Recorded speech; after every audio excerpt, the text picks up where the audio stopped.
Welcome to The Lion and the Shadow, Idi Amin's life and legacy. This story is read by me, Mugisha, and produced with Bantu Studio.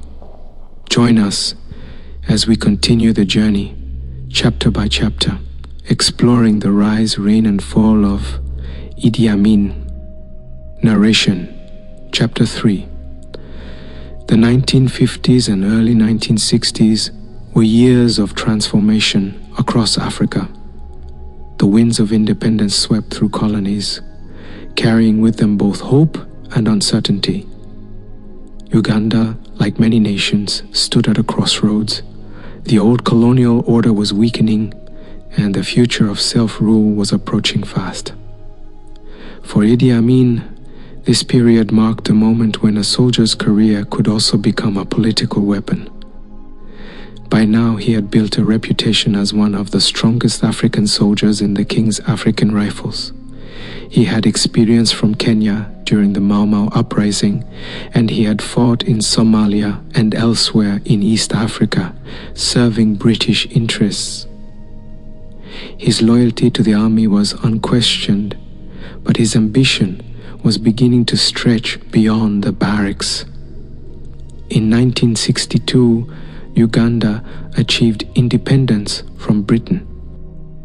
The new Prime Minister, Milton Obote, inherited a country full of challenges, tribal divisions, a fragile economy, and the need to build a national identity from regions that had long been treated unequally by colonial rule.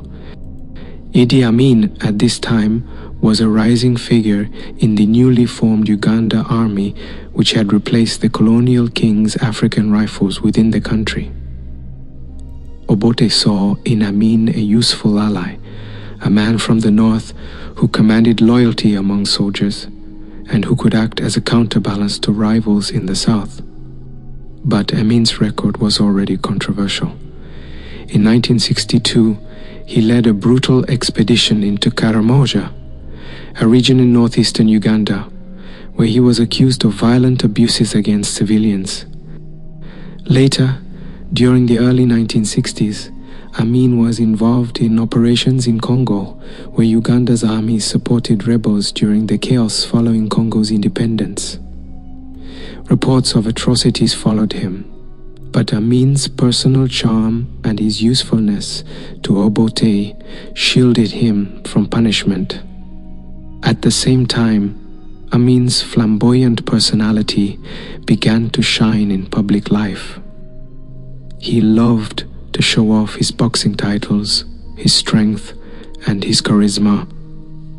In Kampala, he was a larger-than-life figure, often seen laughing loudly, entertaining crowds, and boasting about his exploits.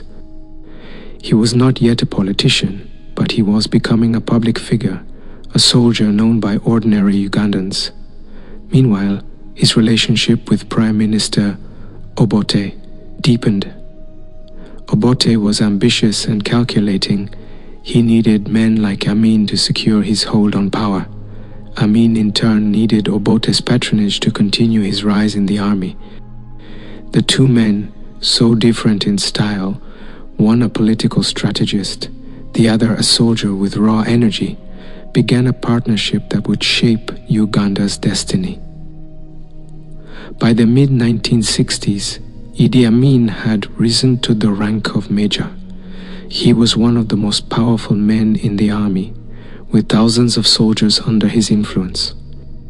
Uganda was young, independent, and still fragile. Few could predict it then, but the seeds of dictatorship were already being sown. An alliance of convenience between a politician and a soldier, each using the other for power. For Uganda, independence brought freedom. For Idi Amin, it brought opportunity.